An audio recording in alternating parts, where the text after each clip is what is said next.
Hi, everyone. Ed Bixby here from the Global Green Burial Alliance with my co-host, Gretchen Spletzer, and this is Spotlight Now. Hi, everyone. I hope you're well. We are here today with Nicolas Sanchez he's from Bogota, Colombia, and he has a product, he makes caskets, and the name of the company is Imosel. And the caskets are absolutely beautiful. You can go look at them at imosel.com, and that's IMOSEL.com, and see the products and how they're made. So welcome, Nicolas. We're happy to have you here and No, excited to Gretchen, talk to you. Gretchen, thank you so much for this space, for letting us present a little bit of what we do here in Colombia too. Thank you so Yeah. much. Very welcome, Yes. Nicolas. So I saw that these caskets are made out of rattan, wicker, and banana leaves, actually. Right. So Yeah, tell us about let's get started. Tell us about how you got into doing this. Well, actually, I get into this project about a year and a half from now. But this is an idea that my father had about 20 years ago. He actually, the name Imosel in Spanish, I think in English, it's probably best said Imosel, but in Spanish it's Imosel. It's for Inversiones Moisés. Moisés is the name of those little caskets. If you remember the story of Moises, the he was left in one of those Moises in Spanish. Yeah. That was his like he saw that, he remembered that idea, and while having some conversations with other people, he was saying that maybe probably the the same process of giving birth in those Moises can be also an alternative for giving people back to the nature, and that like came with this idea of producing biodegradable caskets made out of willow and banana bark. Most of That's like the initial idea of my father. Obviously, that idea has evolved along those 20 years. He actually went to the US and presented them in the former death care of 99, but he didn't have like a good experience in that moment, mainly because there was a huge difference in the mindset of Latin American businesses in that moment, and also because sustainability was not so trending at that time. But now, since we have a new team about a year and a half, it now makes sense. And now that we've been more active in the US, and we have seen the reaction of families and funeral directors of our product, we are definitely convinced that we have to make some effort there too.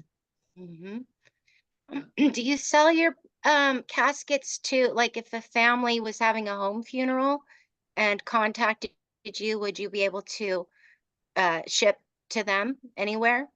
Actually, we are not in the US right now. We don't have a real stock. We have our own company also established in Florida, but we don't have like that logistics set up yet. Those are the efforts that we have to do in the following, hopefully, month and a half, to be starting being more present within funeral homes, and more importantly within families in the US. Can you do it in South America? Yes, we are also having some operations here in Colombia.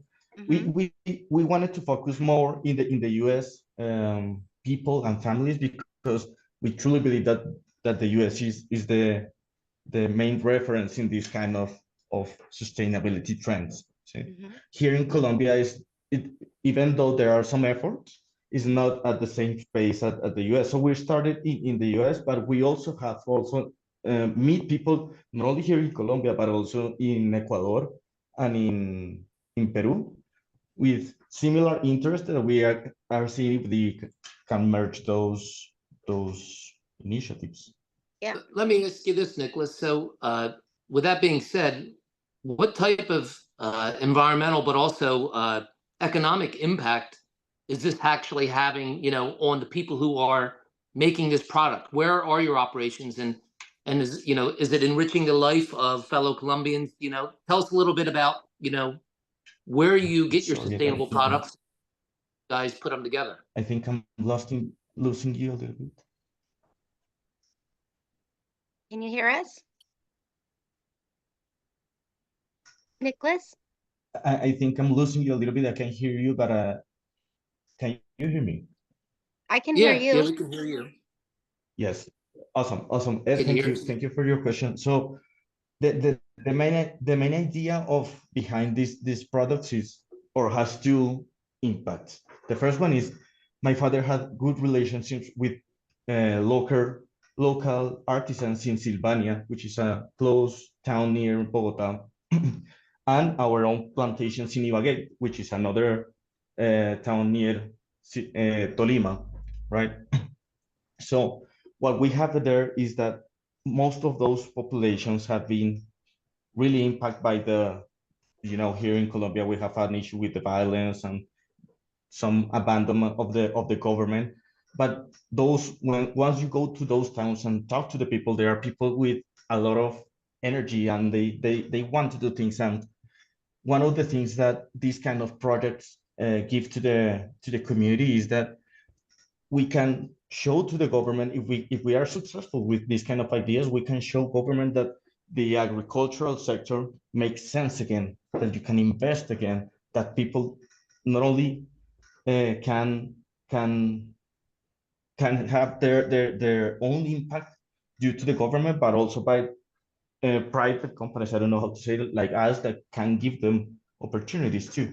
Right. And if Entrepreneurial. They can be entrepreneurs and start businesses and things.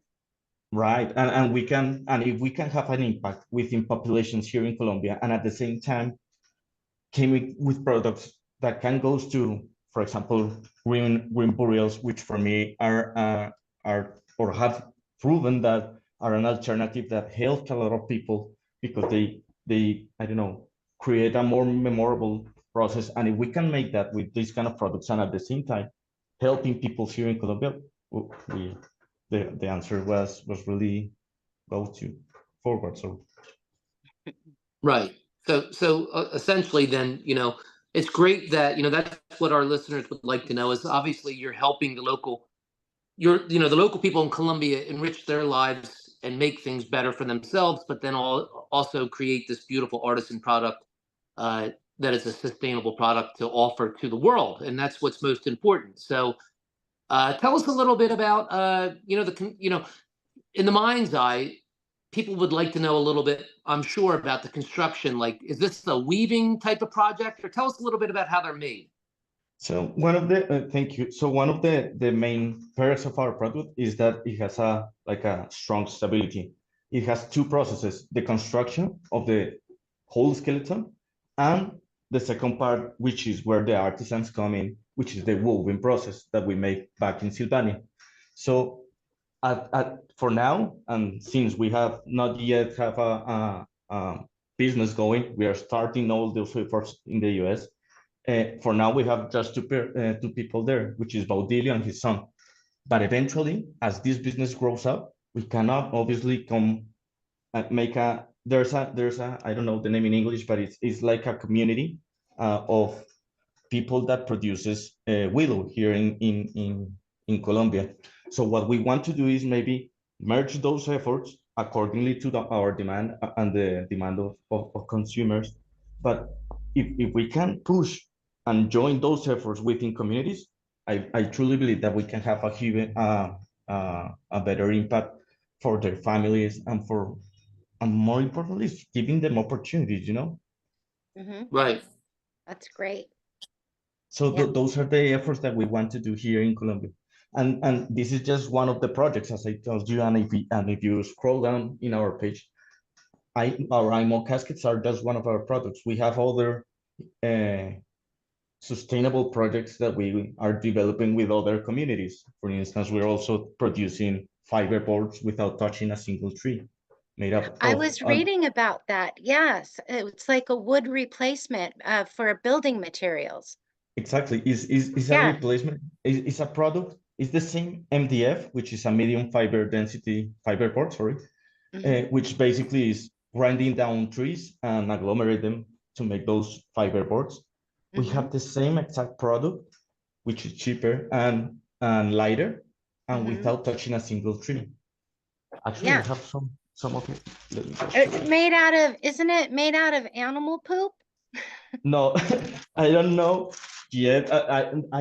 It's not that I don't know it. That is that my father said that information I can't disclose yet, but it's a Oh, different type of fiber, oh yeah, the yeah. vegetal fiber, That's great. and you have the same properties. And these are the kind of ideas that we want to push. So, Yeah, I'm a chemical engineer, and I see this company as my private lab, you know, and yeah. I just want to welcome different initiatives that make sense, that have impact in people, Mm-hmm. either final consumers or within the chain. Here, example with our artisans, Mm-hmm. and test ideas, see what happens. I Yeah, think I this think this that's is great. what So Imosel is. yeah, so you're not just a casket company.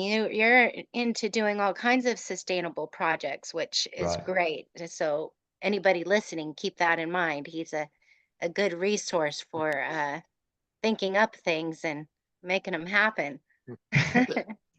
Let me ask Thank you a you. question, Nicholas. That Sure.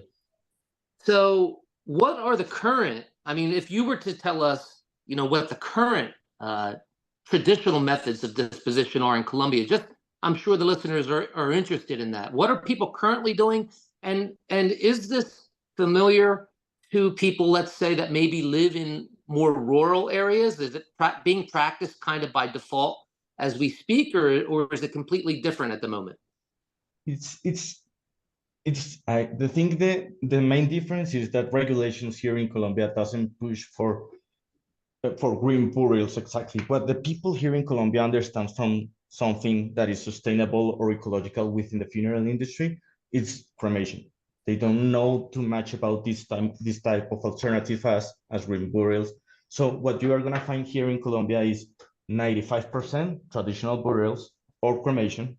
I don't know exactly the proportion between them, and a little percentage of ecological alternative, which is cremation. And cemeteries have their own space where you can put the ecological urns specifically for those alternatives. You know, that is more or less how the business works here.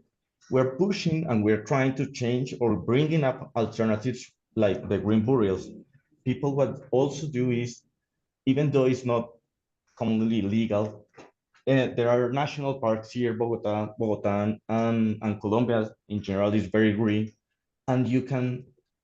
I don't know. It's Yeah. not. I don't think it's regulated yet, but you can dispose those ashes and your loved one in those Mhm. kind of places. But I think it's not regulated, so you cannot push much for those alternatives. You know.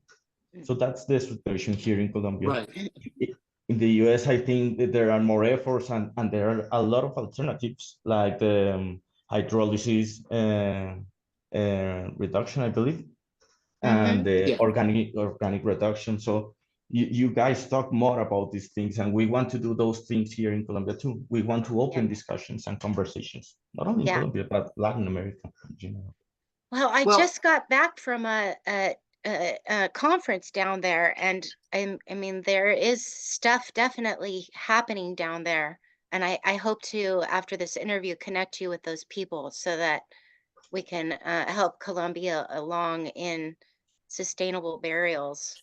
Right. No, that'd be awesome. If we can, I think that the purpose is to start opening these kind of conversations, you know, Yes, and and absolutely. and having these kind of conversations can eventually get you to take more informed decisions or more meaningful decisions, I believe. Yeah. absolutely. And Nicholas, so you're very forward thinking in the sense that, people listening to this might say, well, it's in Colombia, but they want to do business in North America. But the key element here are not, in the United States. But the key element here is that because the conversation is not being had, it's probably monumental for you to attention to Uh-oh. your conversation at the moment. But if you were Right. to go, into a marketplace and be successful and lead by example, I'm sure your bureaucracy, your governmental agencies would take notice. In particular, if you're bringing in a revenue stream that's helping Colombians. So I do applaud your efforts. I mean, it does start somewhere, and you're working it backwards. You're coming to the United States to come back to Colombia, obviously, to say, hey, proof positive, this works. Right, right. To set that example, if there is possible, if it's possible to do it there, for sure it's possible for do it also Yes. here. And there's where these spaces and alliances like the global the Global Green Burial Alliance make also a lot of sense, because bring up this opportunity to talk about these topics and see what the other people are doing here in the region. I believe that there's a lot of people with the same mindset in Latin America and in the US and globally. There is, and that's one of the big reasons why Ed wanted to create the Global Green Burial Alliance, was to bring everybody together to the conversation and help people find each other and keep this movement growing. So it's a very, very exciting time for the Latin American countries, because there's some powerful leadership going on in this area, and it's exciting. And I'm glad that we're helping to bring everybody together. So this is great. No, thank you Absolutely. so much. Thank you so much. Nicholas, so in parting words, we at the Global Green Burial Alliance, we love this. We support everything you do. We want more and more people, in particular, all around the world, to be involved. So thank you for being part of this conversation. But if you wanted our viewers to know a little bit about, yourself, or what your, what if you were to look into the future, okay, let's say we're looking 10 years from now, where would you see your company and where would you wish to be? Actually, good question, Ed. I recently talked about with my father. I envision in a couple of years, about 2 or 3 years, our own location, our own facilities in Cartagena, near to the port, but a huge warehouse, but not with machines, but happy people working there, happy people like working because it makes sense. They are working because they are seeing progress. And if we can facilitate that and we can give them additional tools, maybe, I don't know, tools of communication, leadership, something like that is not so taught nowadays. Well, why not? Those are the things that I look at to, like, how can I have a higher impact? How can I help a little bit more people? Yeah. That's a beautiful vision, Nicholas. I mean, and we're here to help support that. Thank you so much, guys, for these spaces. Yeah. And please Great. forgive me. I'm talking about communication, but I'm having a lot of issues in my English communication. So bear with me. In a couple of months, I'm gonna be back again. Very good. You're doing fine. You've done a wonderful job. So we do appreciate, your participation, and, the viewers that are watching this, please check out Nicholas and what they do and what their vision is. And thank you, Nicholas. It was our pleasure, and check them out. Let's support them. Thank you so much. And everybody seeing this, please feel free to reach out if you want to have a chat, right? Or a coffee if you're in Colombia. Yes. So Nicholas, his website is, once again, Imosel. That's IMOSEL.com. And he's a really nice guy. I've met him a couple times. So reach out and let's keep this green burial thing going. Okay, so that's us for now, and we will see you next week. Bye.